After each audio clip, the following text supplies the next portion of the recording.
친구들 안녕하세요. 홍윤곤 전도사입니다. 오늘도 친구들과 함께 말씀을 나누도록 할게요. 오늘의 말씀 제목은 단 하나만 선택해입니다. 여호수아서 24장 14절 말씀. 그러므로 이제는 여호와를 경외하며 온전함과 진실함으로 그를 섬기라. 옛날 중국의 한 마을에 결혼할 나이가 된 아가씨가 있었어요. 마침 두 집안에서 청혼이 들어왔어요. 그래서 아가씨의 아버지가 딸에게 물었어요. 딸아, 동쪽에 사는 총각은 부자이긴 하지만 외모가 조금 못났고 서쪽에 사는 총각은 외모가 뛰어나지만 가난하다. 네가 동쪽에 시집을 가고 싶으면 왼쪽 소매를 걷고 서쪽 집으로 가고 싶으면 오른쪽 소매를 거두렴. 딸은 어느 쪽을 선택을 했을까요? 엉뚱하게도 이 딸은 양쪽 소매 모두를 걷었어요. 이해할 수 없는 딸의 행동에 부모님이 이유를 묻자 이렇게 대답을 했어요. 꼭 둘 중에 하나를 정해야 되나요? 저는 동쪽 집에서 밥을 먹고 서쪽 집에서 잠을 잘래요. 친구들, 아가씨의 대답에 어떤 생각이 드나요? 우와, 정말 그거 좋은 방법이다 하고 생각하는 사람은 없을 거예요. 결혼 상대자로 하나를 포기하는 것이 아까워서 둘 다 선택하는 것은 정말 어리석은 행동이에요. 이 이야기는 동가식서 가숙이라는 말의 유래라고 해요. 이 말은 마음을 정하지 못하고 자기 이익에 따라 여기로 갔다가 저기로 갔다가 하는 모습을 나타내는 말이에요. 그런데 친구들, 우리도 이 여인처럼 동가식서 가숙을 하면서 살 때가 많아요. 하나님의 백성으로서 하나님을 사랑하면서도 한편으로는 세상의 마음을 두기도 해요. 하나님의 말씀에 순종하며 살겠다고 다짐하지만 세상 사람들과 똑같은 마음과 모습으로 살기도 해요.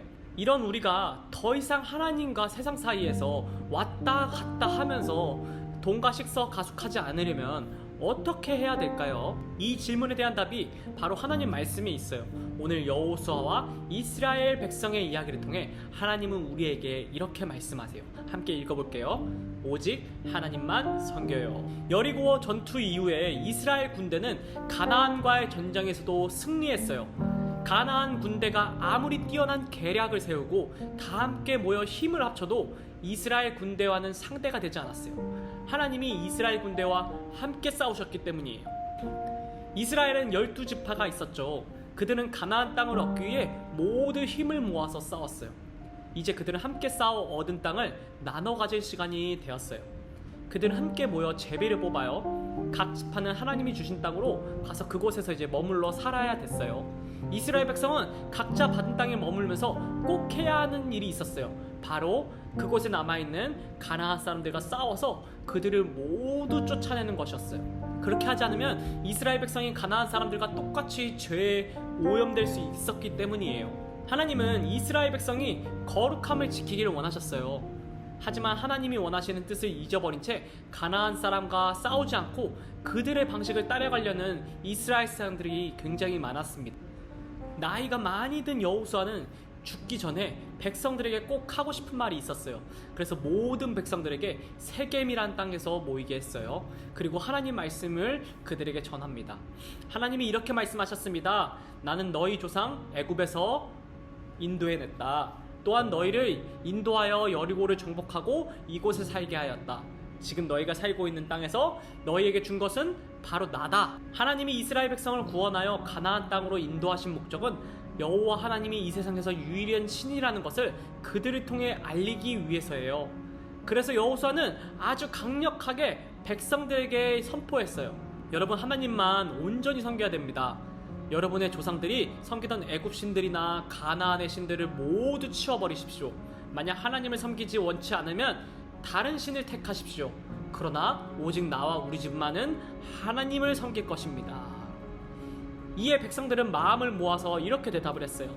우리는 여호와 하나님만 섬기겠습니다. 하나님이 지금까지 우리를 보호하셔서 이곳으로 인도하셨음을 압니다. 여호수아와 그 집안도 모든 이스라엘 백성도 오직 유일하신 여호와 하나님만을 섬기기로 약속했어요. 그리고 큰 돌을 약속의 증거로 삼아 상수리 나무 아래 세웠어요. 이스라엘 백성은 가나안 땅에 들어오면서 여호와 하나님도 섬기고 가나안의 신들도 섬기는 것이 평화롭게 지내는 것이라고 생각했을 거예요. 그러면 이미 그 땅에 살고 있는 가나안 주민들과 전쟁을 하지 않아도 되고 그들에게 도움받을 수 있기 때문이에요. 하지만 믿음은 그런 것이 아니에요. 믿음은 오직 우리를 구원하신 여호와 하나님만 섬기는 거예요. 돈가서 가숙하면서 이곳저곳을 돌아다니는 것이 아닙니다. 언제나 하나님만 선택하고 하나님께만 우리 마음을 드리는 거예요. 오늘 하나님은 여호수아서를 통해서도 우리에게 이렇게 말씀을 하세요. 그러므로 이제는 여호와를 경외하며 온전함과 진실함으로 그를 섬기라. 온전하고 진실하게 하나님만 섬기기 위해서는 하나님 외에 다른 것을 마음을 두면 안 돼요. 하지만 안타깝게도 많은 사람들이 이런 마음을 가져요. 나는 하나님을 사랑합니다. 그리고 돈도 정말 사랑합니다. 나는 하나님을 높이길 원합니다. 그리고 나도 높아지길 원합니다. 나는 하나님을 기뻐합니다. 그리고 세상의 기쁨도 갖고 싶습니다.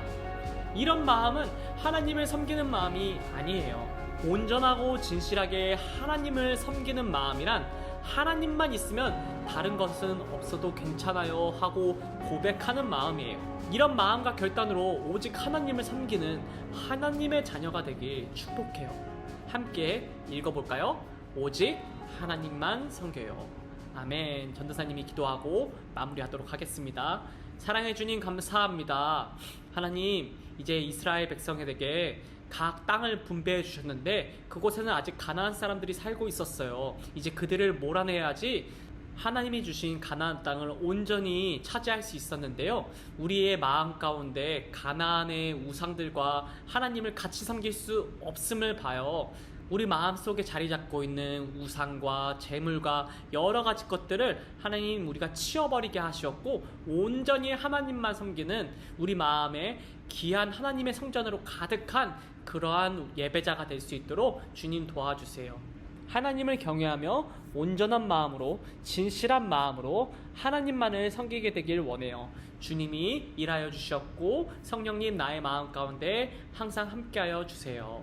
예수님의 이름으로 기도드렸습니다. 아멘. 친구들 다음 주에 만나요.